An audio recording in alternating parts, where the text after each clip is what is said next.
The morning sun in Dallas burned softly through the yellowed blinds of the small wooden house on Maple Street, casting long shadows across the worn linoleum floor where Emily Carter sat hunched over a chipped ceramic bowl. At 22, she carried herself like someone much older, her shoulders permanently curved inward from years of trying to make herself invisible. Her dark brown hair hung in limp waves around her round face, and her clothes, a faded blue dress that had belonged to her cousin years ago, hung loose in some places and strained tight in others. Look at her, just sitting there like a lump. Martha's sharp voice cut through the morning air like a blade. Emily's aunt stood in the doorway of the cramped kitchen, her thin arms crossed over her chest, her mouth twisted in the familiar expression of disgust that Emily had grown accustomed to over the past 4 years. She eats too much, talks too little, and brings us nothing but shame. I swear, sometimes I wonder what my poor sister was thinking, leaving us with this burden. Emily's spoon clinked against the ceramic as her hand trembled slightly. She kept her eyes fixed on the watery oatmeal, refusing to look up at the woman who had taken her in after her mother's death, but had never let her forget it was an act of charity rather than love. "Maybe we should send her away," suggested her cousin Jake, a lanky 17-year-old who delighted in tormenting Emily whenever his mother wasn't around to see. He was leaning against the refrigerator, his arms mimicking his mother's pose. "I heard the Hendersons are looking for help with their farm. Bet they'd take her off our hands." "Farm work?" Martha's eyes lit up with interest. "That's not a bad idea. Lord knows she's strong enough from all the eating she does." Her laugh was cold and sharp. "Besides, if she can't be useful here, at least she could earn her keep somewhere else. Maybe some hard work would teach her some discipline." Emily's younger cousin Sarah giggled from her perch at the kitchen table. At 19, she was everything Emily wasn't. Petite, blonde, confident, and cruel in the casual way that came naturally to those who had never known real hardship. Can you imagine Emily trying to milk cows? She'd probably be too scared to even touch them. The three of them laughed, and Emily felt her cheeks burn with shame and anger. She wanted to defend herself, to tell them that she wasn't lazy or stupid or worthless, but the words stuck in her throat the way they always did. Years of being told she was nothing had made her begin to believe it herself. Uncle Bill shuffled into the kitchen then, already dressed for his job at the hardware store. He was a quiet man who had never been unkind to Emily, but had never defended her either. He simply existed in the house like a piece of furniture, present but uninvolved in the daily cruelties that Martha and her children inflicted. "What's all the noise about?" he asked, pouring himself a cup of coffee from the ancient percolator. "We're discussing Emily's future," Martha said, her voice taking on the artificially sweet tone she used when she wanted something. "Bill, you know that old man Walker who lives out on the county road? Doesn't he own that big farm? I heard he's been looking for help since his wife passed." Bill nodded slowly, his weathered face thoughtful. "James Walker, yeah. He's got a spread out there. Must be a few hundred acres. Good man, from what I hear. Keeps to himself mostly." "Perfect." Martha clapped her hands together as if the matter was settled. Emily could work for him. Live-in help, maybe. It would be good for her to learn some responsibility, and it would solve our space problem here. Emily finally looked up, her brown eyes wide with something between fear and desperate hope. The idea of leaving this house, of escaping the constant criticism and mockery, was appealing, but the thought of being alone with a stranger on some isolated farm was terrifying. "I don't know if—" she began, but Martha cut her off with a sharp gesture. "You don't get a say in this, Emily. You're 22 years old with no education, no skills, and no prospects. This is probably the best opportunity you'll ever get." Martha's voice was filled with the kind of finality that Emily had learned not to argue with. That afternoon, after a series of phone calls and arrangements that Emily was not privy to, she found herself standing on the front porch with a single duffel bag containing all her worldly possessions. The bag was small and pathetic, holding a few changes of clothes, a worn paperback novel that had belonged to her mother, and a small silver locket, the only thing of value she owned. A dusty pickup truck rumbled up the gravel driveway, and Emily's heart hammered in her chest as she watched a tall, lean man climb out. He couldn't have been much older than 30, with thick dark hair and striking green eyes that seemed to see everything. Despite the Texas sun, his skin had a healthy tan that spoke of outdoor work, and his clothes, well-fitted jeans, a button-down shirt rolled up to reveal strong forearms, and quality work boots, suggested success rather than struggle. He was devastatingly handsome in a rugged, understated way that made Emily's breath catch. Martha appeared beside Emily, suddenly all smiles and false charm. "Mr. Walker, how good of you to come. This is Emily, the girl I told you about. She's a hard worker, very quiet, won't give you any trouble at all." James Walker looked at Emily with calm green eyes that seemed to see more than they revealed. He didn't speak immediately, just studied her face for a long moment that made her squirm with discomfort. When he finally spoke, his voice was a low, warm baritone with a slight Texas drawl that made something flutter in Emily's chest. "Miss," he said simply, "you ready to go?" Emily nodded, not trusting her voice. She climbed into the passenger seat of the truck, her bag clutched in her lap as Martha called out last-minute instructions and false reassurances. As they pulled away from the house that had never felt like home, Emily stared out the window and wondered if she was making a terrible mistake. The drive to Walker's farm took nearly 40 minutes, winding through dusty back roads lined with mesquite trees and sprawling pastures dotted with cattle. They drove in silence, the only sounds the rumble of the engine and the country music playing softly on the radio. Emily stole glances at her new employer, trying to read his expression, but his handsome features gave nothing away. She found herself wondering about him. He seemed too young and too successful to be living alone on a farm, no matter how prosperous it appeared. When they finally turned into a long gravel driveway, Emily's breath caught in her throat. The farmhouse that came into view was nothing like what she had expected.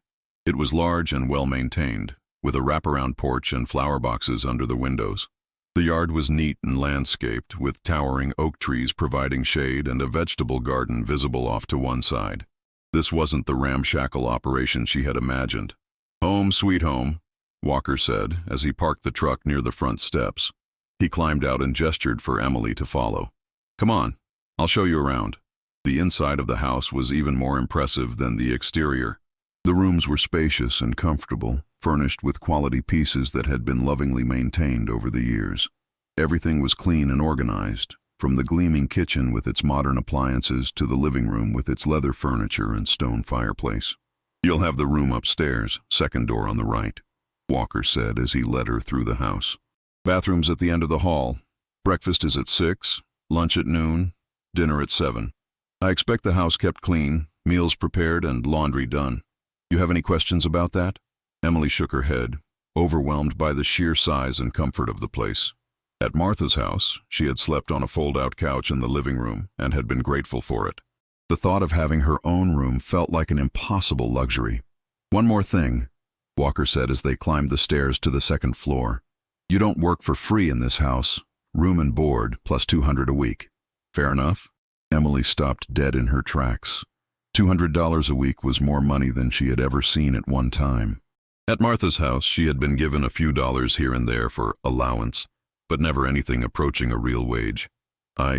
Yes, sir," she managed to stammer. "That's very generous." Walker shrugged. "Fair pay for fair work. Nothing generous about it." He showed her to her room, which was larger than the entire space she had occupied at Martha's house. It had a double bed with a colorful quilt, a dresser with a mirror, and even a small desk by the window that looked out over the back pasture. For the first time in years, Emily felt something that might have been hope stirring in her chest. The first few weeks at the Walker farm passed in a blur of routine and gradual adjustment. Emily threw herself into her work with the dedication of someone who had learned that productivity was the best way to avoid criticism. She rose before dawn to prepare breakfast, spent her days cleaning and maintaining the large house, and had dinner on the table precisely at 7 every evening. To her surprise, Walker was nothing like what she had expected. He never shouted, never criticized her work unless she had genuinely made a mistake, and never made her feel stupid or worthless. He was a man of few words, but when he spoke, it was with consideration and respect. When she burned the cornbread on her third day, he simply scraped off the charred parts and ate it anyway, commenting only that she might want to try lowering the oven temperature next time. Most surprisingly of all, he insisted that she join him for meals. The first time he set 2 plates on the table, Emily had protested, saying she could eat in the kitchen after he was finished. Walker had looked at her with those calm gray eyes and said simply, "I don't eat alone in my own house. Sit." It had been the first time in years that Emily had eaten a meal without feeling judged or criticized. Walker didn't comment on how much she ate or make pointed remarks about her weight. He simply passed the dishes and made occasional conversation about the weather or the farm. Gradually, Emily began to relax during these meals, even venturing to ask questions about the cattle or the crops. One evening, about a month into her stay, Emily was cleaning Walker's study when she noticed that one of the desk drawers had been left slightly open.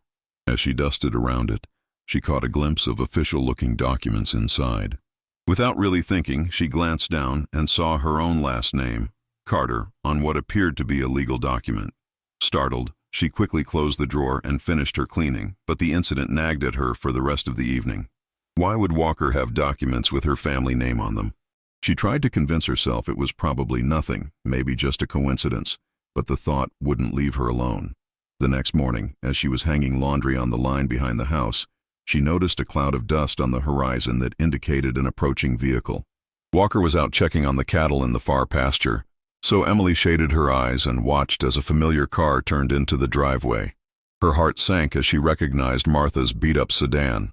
Her aunt climbed out of the driver's seat, followed by Uncle Bill, both of them wearing the kind of determined expressions that Emily knew meant trouble.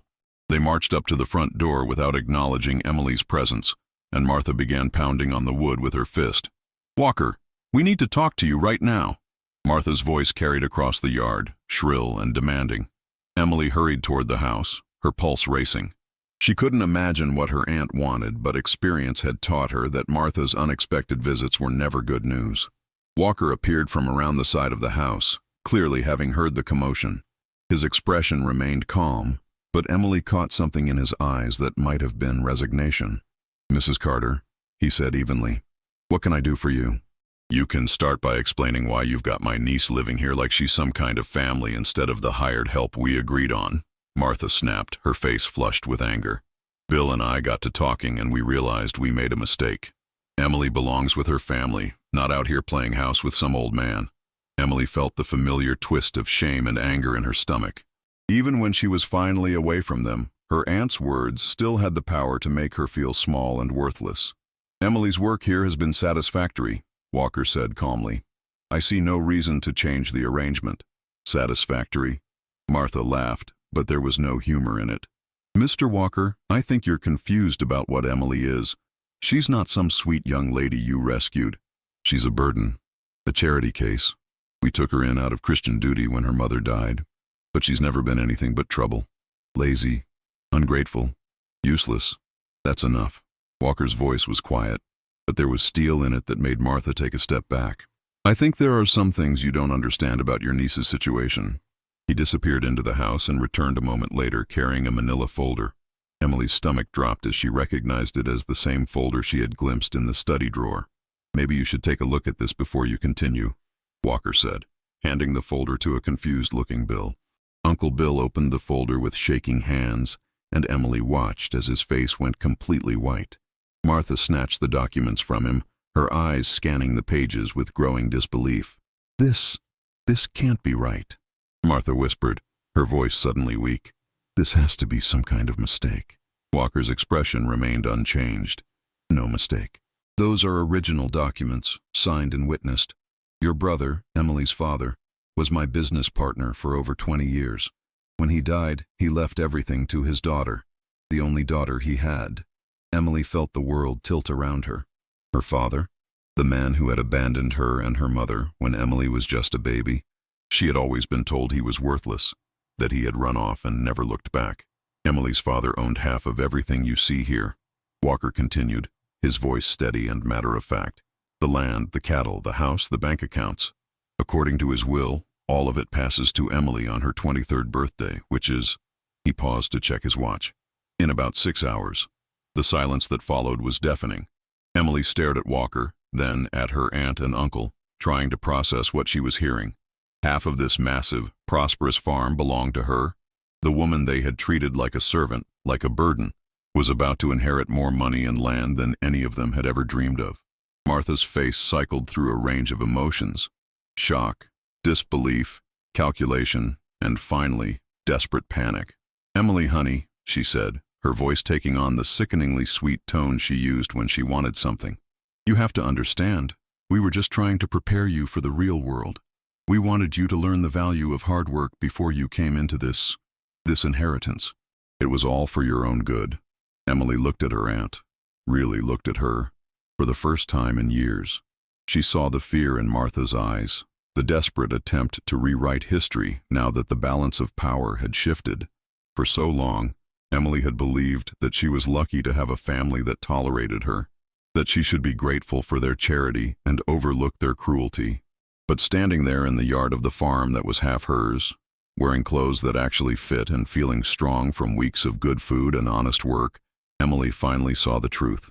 She hadn't been the burden. She had been the victim. "You threw me away," Emily said quietly, her voice stronger than she had expected. "You made me believe I was worthless, that I should be grateful for scraps of affection and a place to sleep. But I was never the problem, was I? You were just cruel people who enjoyed having someone to look down on." "Emily, that's not fair," Bill started, but she cut him off. "Isn't it?" Emily's voice grew stronger with each word. "How many times did you tell me I was lucky you took me in? How many times did you remind me that I was a burden, that I ate too much, that I was too fat, too quiet, too stupid? How many times did you make me feel like I didn't deserve basic human decency?" Martha stepped forward, her hands outstretched in a pleading gesture. "We can make this right, Emily. You can come home with us, and we'll treat you like the family you are. No." The word came out firm and final. Emily straightened her shoulders and looked her aunt directly in the eye. "I am home. This is where I belong.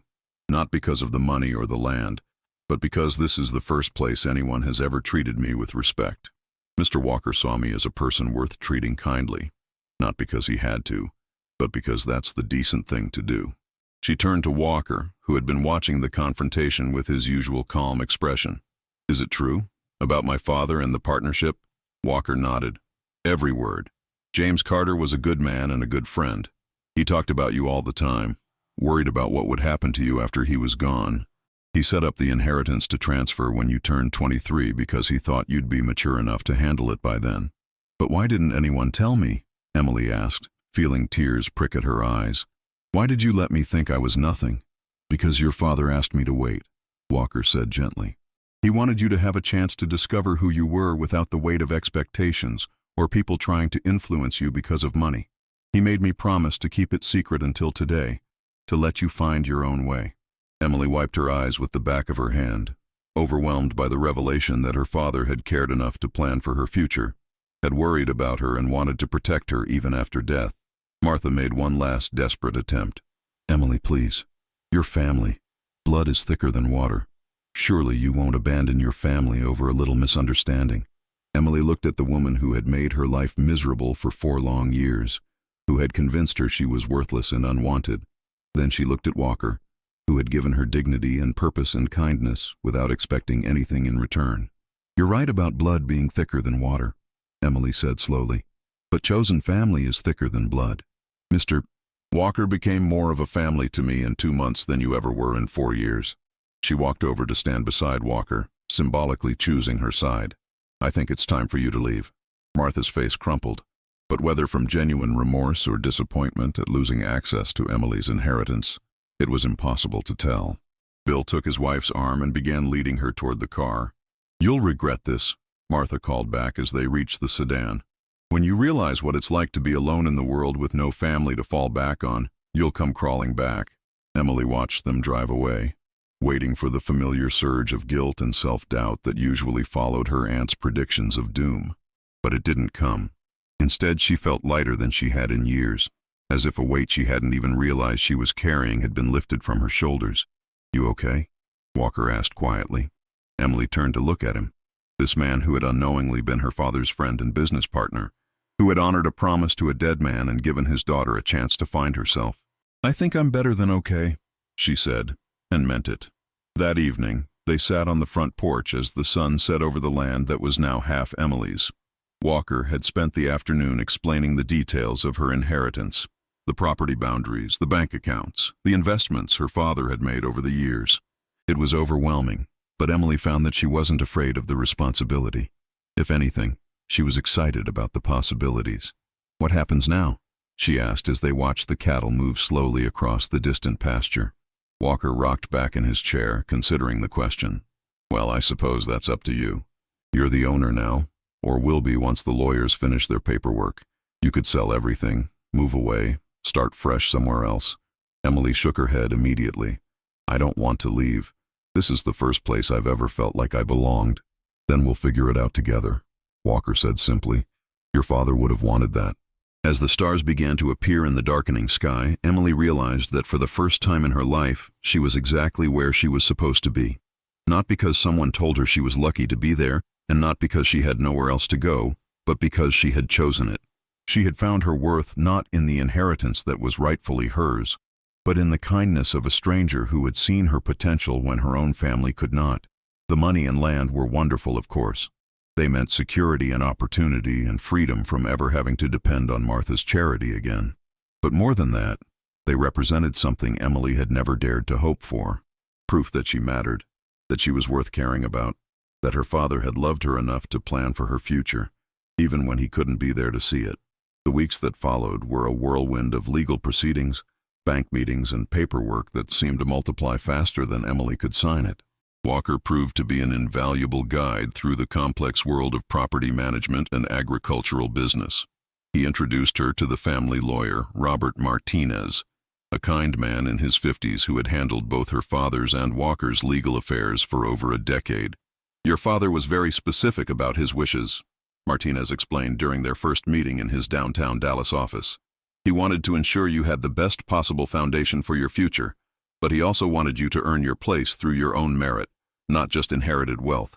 Emily learned that her father, James Carter, had been far from the deadbeat she had been led to believe. He had been a successful businessman who had owned several properties throughout Texas before partnering with the young Walker to build what had become one of the most profitable cattle operations in the county. Walker had been fresh out of agricultural college when they met, but her father had seen potential in the ambitious young man and offered him a partnership that had benefited them both tremendously. The farm that Emily had thought was impressive was actually just one of 3 properties she now owned, along with significant investments and a bank account that made her head spin when she saw the balance. Why did he leave? Emily asked one evening as she and Walker sat in the study, going over financial reports. If he was successful, if he cared about me, why did he abandon my mother and me?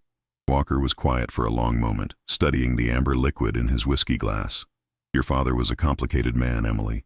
He made some mistakes when he was young, but leaving you wasn't one of them. He was forced to stay away. Forced? By who? Your mother's family. They didn't approve of James, thought he was beneath them, even though he was already starting to make something of himself. When your mother got pregnant, they gave him an ultimatum. Disappear and never contact you or your mother again, or they'd make sure he was destroyed financially and legally. They had the connections to do it too. Emily felt a chill run down her spine. So he chose to leave? He chose to protect you and your mother from their threats. But he never stopped caring, Emily. He hired private investigators to keep track of you both over the years. He knew when your mother got sick, knew when she died, knew when you went to live with Martha. Walker's voice grew hard. He also knew how they were treating you. Then why didn't he come for me? He tried. The day you turned 18, he was planning to contact you directly, to explain everything and bring you here. But he had a heart attack that morning. Died on the way to the hospital with your address in his pocket and a letter he'd written explaining everything. Emily felt tears streaming down her cheeks as she absorbed this revelation. Her father hadn't abandoned her. He had been forced away and had spent years planning to reunite with her. The bitter irony that he had died on the very day he planned to contact her was almost too much to bear. I'm sorry you're learning all this now, Walker said gently. James made me promise to wait until you were 23 to tell you the whole truth. He thought you'd be mature enough to handle it by then, and he hoped that by making you wait, you'd have a chance to develop your own strength and character without being influenced by money or family expectations. Over the following months, Emily threw herself into learning every aspect of running the properties she had inherited. She spent mornings with Walker learning about cattle management, afternoons with the accountant understanding the financial side of the operation, and evenings studying agricultural journals and business publications. The shy, uncertain girl who had arrived at the farm was gradually replaced by a confident young woman who asked detailed questions and made thoughtful decisions. She also began to physically transform. The combination of hard physical work, regular meals, and freedom from constant stress caused her to lose weight naturally. More importantly, She began to carry herself differently, with her shoulders back and her head held high. She bought clothes that fit properly and even got her hair professionally cut and styled for the first time in her life. Emily began to notice the way Walker's eyes would linger on her sometimes when he thought she wasn't looking, a warmth in his expression that made her pulse quicken. She caught herself paying more attention to her appearance in the mornings, choosing outfits that she thought he might like, and feeling a flutter of excitement when he complimented her on a job well done. One day, about 6 months after her inheritance had been finalized, Emily was in town picking up supplies when she ran into her cousin Sarah at the grocery store. Sarah barely recognized her at first, doing a double take when Emily called her name. "Emily, is that really you?" Sarah's voice was filled with disbelief. Emily looked nothing like the dowdy, overweight girl who had left Martha's house. She was wearing well-fitted jeans, a crisp white button-down shirt, and boots that were both practical and stylish. Her hair was shorter and professionally styled, and she moved with a confidence that was completely foreign to the Emily that Sarah remembered. "Hello, Sarah," Emily said calmly, continuing to load groceries into her cart. "You look different," Sarah said, clearly struggling to process the transformation. "I heard about the inheritance. That must have been quite a shock." "It was," Emily agreed, "but a good one. Listen, Emily, I've been thinking about you a lot lately, about how things were before. Maybe we could get together sometime, catch up. I feel like we never really got to know each other as adults." Emily studied her cousin's face, seeing the calculation behind the friendly overture. Sarah had always been the pretty one, the popular one, the one who got everything she wanted. Now she was looking at Emily with something that might have been envy, and definitely included a desire to re-establish a connection to someone who was now wealthy. "I don't think that would be a good idea," Emily said politely but firmly. "I'm very busy with the farm these days." Sarah's face fell. "But we're family, Emily. Surely the past doesn't matter now that—" "The past is exactly what matters," Emily interrupted. "You and your mother spent years making sure I knew exactly how little you thought of me. That doesn't change just because my circumstances have." She pushed her cart past Sarah, leaving her cousin standing in the cereal aisle with her mouth open. Emily felt a small surge of satisfaction, but it was tempered by something that might have been pity. Sarah was still the same person she had always been, someone who valued people based on what they could provide rather than who they were. As Emily's confidence grew, so did her vision for the properties she had inherited. She began implementing improvements that Walker had been wanting to make for years but hadn't had the capital for. They upgraded the irrigation systems, invested in better breeding stock, and began exploring sustainable farming practices that would benefit both the land and their bottom line. Emily also discovered that she had inherited her father's head for business. She negotiated better contracts with their buyers, found more efficient ways to manage their operations, and even began exploring the possibility of expanding into agritourism, offering city dwellers the chance to experience farm life. "Your father would be proud," Walker told her one evening as they reviewed the quarterly profit reports. "You've got his instincts for this kind of work." "I wish I could have known him," Emily said, a familiar sadness in her voice. "You did, in a way. He's in every improvement you make to this place, every good decision you make. He may not have been able to raise you, but he gave you the foundation to become the person you are now." One evening in late spring, almost a year after Emily had learned about her inheritance, she was working in the garden behind the house when she heard a car pull up the driveway. To her surprise, it was Martha and Bill again, but this time they weren't alone. They had brought a man in an expensive suit whom Emily didn't recognize. Walker emerged from the barn, clearly having heard the car as well. His expression was carefully neutral, but Emily could see the tension in his shoulders. "Mrs. Carter," he said evenly. "This is unexpected." "Mr. Walker, Emily." Martha's voice was sickeningly sweet, but there was desperation underneath it. "I'd like you to meet Mr. Richard Stevens. He's a lawyer." Stevens stepped forward, extending his hand to Emily. "Miss Carter, I represent your aunt and uncle in a matter concerning your father's estate. I wonder if we might have a word." Emily felt Walker move closer to her side, a protective gesture that didn't go unnoticed by their visitors. "What kind of matter?" she asked cautiously. "Well, there are some questions about the validity of your father's will," Stevens said smoothly. "Some irregularities that suggest it may not have been properly executed. My clients have reason to believe that as your father's only surviving relatives, they may have a legitimate claim to a portion of the estate." Emily felt her blood run cold. For a moment, The old fears came rushing back, the certainty that good things couldn't last, that somehow she would lose everything and end up back where she started. But then she looked at Walker's calm face and remembered everything she had learned over the past year. She was not the same helpless girl who had been dropped off here with nothing but a duffel bag and a lifetime of insecurities. "I think you should speak to my lawyer," Emily said firmly. "Robert Martinez in Dallas. He handled the estate settlement and can address any questions you might have about the validity of the documents." Stevens smiled, but it didn't reach his eyes. "Of course, we'll certainly want to speak with Mr. Martinez. But in the meantime, perhaps we could work out some kind of informal arrangement. Your aunt and uncle are family, after all, and they did care for you during some difficult years. Surely some consideration for their sacrifices would be appropriate." "Sacrifices?" Emily's voice was dangerously quiet. "What sacrifices would those be exactly?" Martha stepped forward, wringing her hands. "Emily, honey, we took you in when you had nowhere else to go. We fed you, clothed you, gave you a roof over your head. We're not asking for much, just a small acknowledgement of what that meant." Emily looked at the woman who had spent 4 years systematically destroying her self-esteem, who had convinced her she was worthless and unwanted. The woman who was now standing in Emily's yard, demanding payment for years of psychological abuse. "You want acknowledgement?" Emily said, her voice growing stronger with each word. "Fine. I acknowledge that you took me in when I was 17 and grieving my mother's death. I acknowledge that you gave me a place to sleep on your living room couch and enough food to keep me alive. I also acknowledge that you spent 4 years telling me I was fat, stupid, lazy, and worthless. I acknowledge that you made me clean your house, cook your meals, and do your laundry without pay while your own children were free to pursue their education and social lives." She took a step forward, and Martha actually backed away from the intensity in her eyes.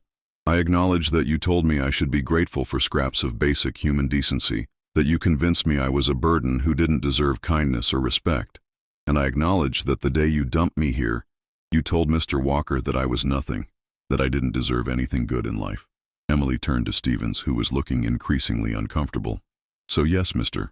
Stevens, I acknowledge everything my aunt and uncle did for me. The question is, exactly how much do you think psychological abuse is worth in today's market?" The silence that followed was deafening. Stevens cleared his throat and began to backpedal.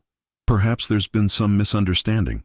"The only misunderstanding," Walker interrupted, speaking for the first time since the confrontation began, "is if you think you can come onto our property and try to intimidate Miss Carter into giving up what's rightfully hers." "Our property?" Stevens pounced on the phrase. "Are you claiming some kind of ownership interest as well, Mr. Walker?" "I'm claiming the right to defend my business partner from harassment," Walker said calmly.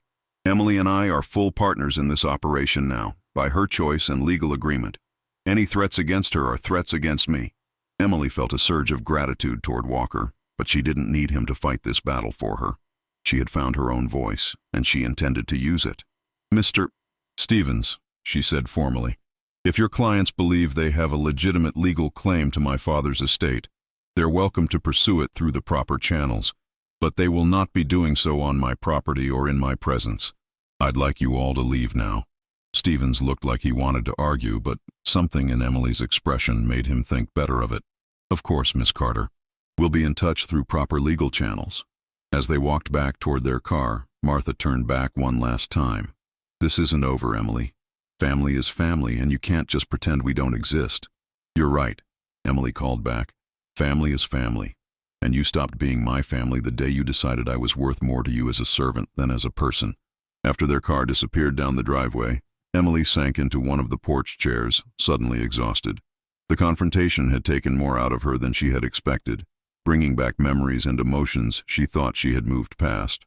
Walker sat down beside her, not speaking for several minutes. Finally he said, "You handled that well." "Did I?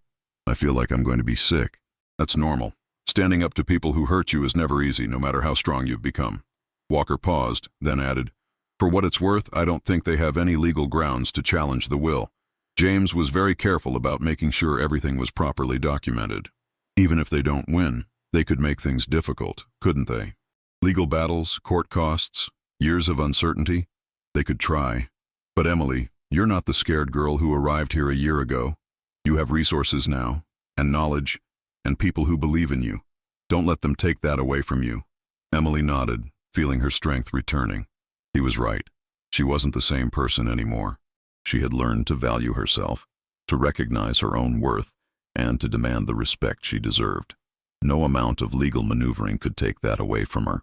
The next morning, Emily called Robert Martinez to inform him about the visit from Stevens and to discuss strategy for dealing with any potential legal challenges.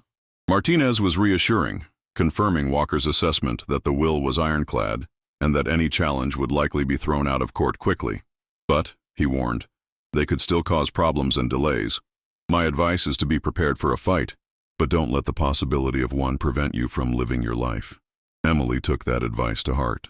Over the following months, she continued to expand and improve the farm operations, even as Stevens and Martha's legal team filed various motions and challenges that ultimately went nowhere. Each victory in court made Emily stronger and more confident in her position. The final resolution came almost 2 years after Emily had learned about her inheritance.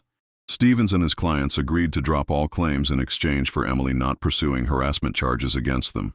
It was a complete victory, but more importantly, it marked the end of Martha's ability to have any power over Emily's life. To celebrate, Emily and Walker threw a barbecue for all the farmhands, neighbors, and friends who had supported them throughout the ordeal. As Emily looked around at the gathering, at people who respected her, valued her opinions, and enjoyed her company, she realized that she had built something her aunt and uncle could never understand, a chosen family based on mutual respect and genuine affection. Late that evening, after the last guest had gone home, Emily and Walker sat on the porch once again, watching the stars come out over the land that was now fully and legally hers. The celebration had been wonderful, but Emily found herself most grateful for this quiet moment alone with the man who had changed her life in ways that went far beyond the inheritance. "Any regrets?" Walker asked, his voice soft in the darkness. Emily considered the question seriously, very aware of his presence beside her, of the way the moonlight caught the strong line of his jaw. A year ago she might have said yes, regrets about the years she had lost, the self-doubt she had carried, the family relationships that could never be repaired. But now, looking out over the thriving farm and sitting beside the man who had shown her what kindness looked like, she found that she meant it when she said, "None at all." "Your father would be proud," Walker said, echoing words he had spoken before. Then, more quietly, "I'm proud of you too, Emily." Something in his tone made her turn to look at him, and she found him watching her with an expression that made her breath catch. There was admiration there, yes, but something deeper too, something that made her heart race with possibility. "I think I'm finally proud of myself," Emily replied softly, "and maybe that's what he really wanted all along." Walker reached over and took her hand, his fingers warm and strong as they intertwined with hers. "Whatever he wanted, I think he got it. You've become exactly who you were meant to be." Tomorrow would bring new challenges and opportunities. There were expansion plans to consider, sustainable farming initiatives to implement, and the ongoing work of running a successful agricultural operation. But tonight, Emily Carter sat on her own front porch, surrounded by the life she had chosen and the family she had found. And for the first time in her 24 years, she was truly, completely home.